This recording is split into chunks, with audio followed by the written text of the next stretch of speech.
there be a run on the dollar because of the growing public debt and budget deficit in the U.S.? Sure. Well, in reference to the Robert Fisk article, I'm hearing the same thing here in my contacts in Paris and in the Mideast. So I'm hearing the same story. What I'm also hearing is that the basket of currencies that will replace the U.S. dollar will be much more heavily weighted in gold bullion. As much as 50% of the new currency scheme will be weighted in gold bullion. And the point of all this, keep in mind, is that these countries, China, Russia, and Iran, the Shanghai Cooperative Organization, they've made it really no secret that they hope to take down the U.S. economy and take down the U.S. dollar. And this is a move toward taking down the U.S. dollar and the U.S. economy by shifting the way oil is priced out of the world reserve currency, the dollar, which gives America an incredible free pass to finance wars and occupations around the world. China, Iran, and Russia don't want to finance America's military adventures in Afghanistan and Iraq and possibly Iran by allowing the U.S. to have the world's reserve currency, the U.S. dollar, which gives them this, what they call coinage, or the ability to make a profit on every single transaction that is done around the world because it's all done in U.S. dollars. So this is really another step toward the U.S. economy collapsing and the U.S. as a major global power collapsing.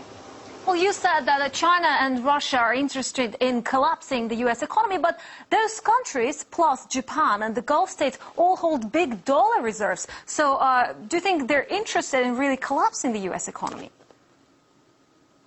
Yes, well, they're fed up.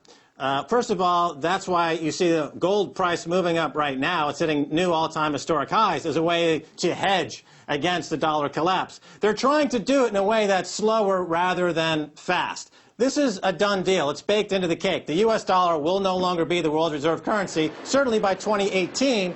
But I have a feeling, based on what I'm hearing and the information that I have just learned in the last 2 hours, that this time schedule that Robert Fisk is portraying, 2018, things are going to be happening a lot faster. Well, which currencies do you think then could replace the dollar? Well, as has been mentioned, the idea of a basket, a currency basket, they're already talking about this at the G7, the G4, and the G20, and the International Monetary Fund. We just came out of a major G meeting in Pittsburgh, and the topic of discussion was creating a global currency to replace the U.S. dollar as reserve currency. They already are aware of this. They're talking about a special drawing right, which would allow all the currencies to be recalibrated and then redistributed, with the U.S. dollar taking the biggest devaluation of up to 50%. I would imagine, going forward, which is about what you would need for the U.S. to come in line with the global economy in terms of the incredible debts that the U.S. is carrying, that Asia is financing, that the Mideast is financing, which is one thing. But what they are objecting to, and what I'm hearing from my contacts here in Paris and in the Mideast, is that they don't want to finance America's wars anymore, because the U.S. dollar reserve currency status gives America an incredible leverage in financing wars that they don't really have to pay for.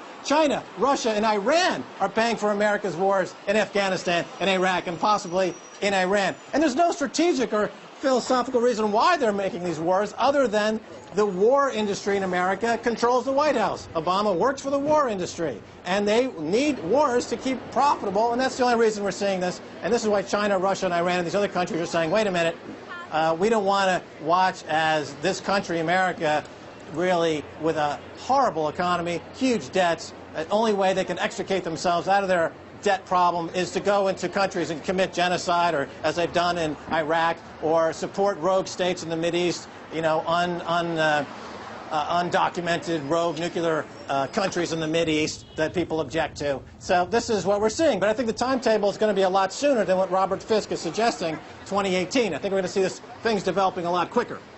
And what impact could the possible demise of the dollar as the world's reserve currency have on the U.S. economy? And can the U.S. do anything to prevent that happening? Well, the U.S., remember, it's less than 5% of the world's population, and its economy is a large part of the global economy, but it's fueled almost entirely by debt. So if the U.S. economy were to disappear overnight, it wouldn't be as the catastrophe that some in the U.S. argue it might be. Yeah, sure, there would be dislocations in the near term. But look what happened in the scandal last year in Wall Street in 2008. That was completely fabricated by the folks on Wall Street to give themselves a huge bonus. You know, that was a fake, really, collapse that they engineered, and they engineered this rescue from the rest of the world to come bail them out in their bonuses. And the rest of the world is just saying, we're sick of your fake manipulation of your fake currency, your manipulation of the markets, your phony wars, and all the rest of it that goes with having the U.S. dollar as a world reserve currency. So the world is giving America a collective I can't make the gesture here on television, but it involves the use of a single finger and an outreached arm with a bent elbow. Thank you very much for your comments. That was Max Keiser, activist and former stockbroker. Thank you very much.